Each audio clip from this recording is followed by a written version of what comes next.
नमस्कार एवरीवन। आज हम बात करेंगे उन चीज़ों के बारे में जो सोरासिस में ना ही आपको अपने स्किन पे उपयोग करनी है, ना ही एज फूड आइटम उसका सेवन करना है।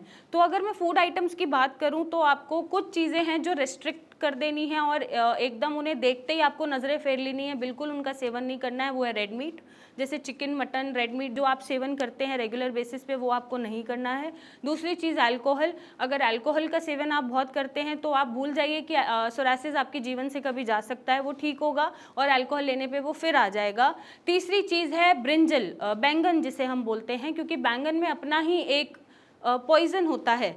तो उस पॉइजन को इनटेक करने से धीरे धीरे वो आपके गट को खराब करता है, आपके टॉक्सिन्स बढ़ाता है और आपका सोरासिस एग्रावेट कर सकता है। नेक्स्ट चीज़ है बाहर का जंक एंड प्रोसेस फूड। जो हम बहुत पैकेज फूड खाते हैं, प्रोसेस फूड खाते हैं, जंक फूड खाते हैं, चाउमीन, बर्गर्स, पिज्ज़ाज, ये आपको अवॉइड करने की ज़रूरत है। और नेक्स्ट जो लास्ट है, जो स्ट्रिक्टली आप नहीं कहेंगे, वो है बहुत ज़्यादा स्पाइसेस।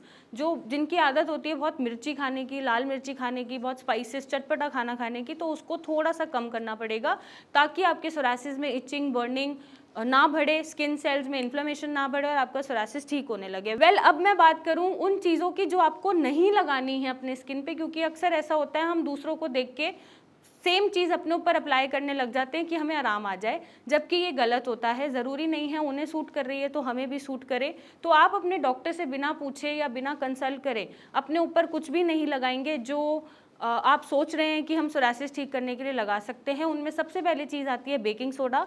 बेकिंग सोडा आपको अप्लाई नहीं करना है। ये आपको ऐसा लग रहा है कि अल्कलाइन होता है, स्किन का पीएच बैलेंस कर देगा, सोरासिस को ठीक कर देगा, जो कि बिल्कुल गलत है।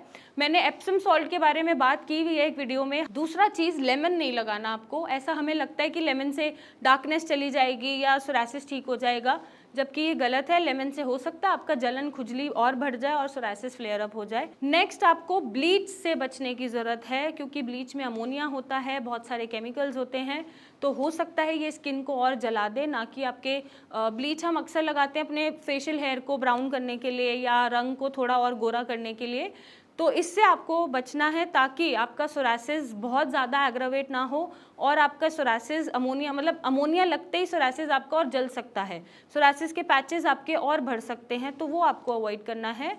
नेक्स्ट, आपको अवॉइड करना है वैक्सिंग। जो बहुत ज़्यादा वैक्सिंग कराते हैं और सोरासिस आपके अगर बॉडी में एग्जिस्ट कर रहा है तो हो सकता है फॉलिकुलाइटिस बन जाए, हो सकता है पस्टुलर इरप्शंस बढ़ जाए या उसमें से पस निकलने लग जाए, तो आपको वैक्सिंग अवॉइड करनी है।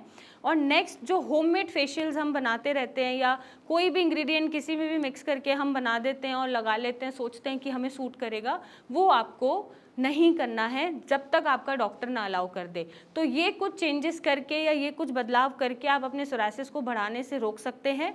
और फिर से मैं यही कहना चाहूँगी कि ज़रूरी नहीं है जो सामने वाले को सूट कर रहा है वो आपको भी सूट करे, क्योंकि बहुत सारे पेशेंट को गंधक सूट करता है, बहुत सारे पेशेंट में गंधक से एग्रावेशन आने लग जाती है, तो इनसे आपको बचना है। और एक सल्फेट के शैम्पूज जो आते हैं, जिन शैम्पूज में सल्फेट मिलता है, वो भी आपको अवॉइड करने हैं ताकि आपका स्कैल्प सोरासिस ज़्यादा ना बढ़े।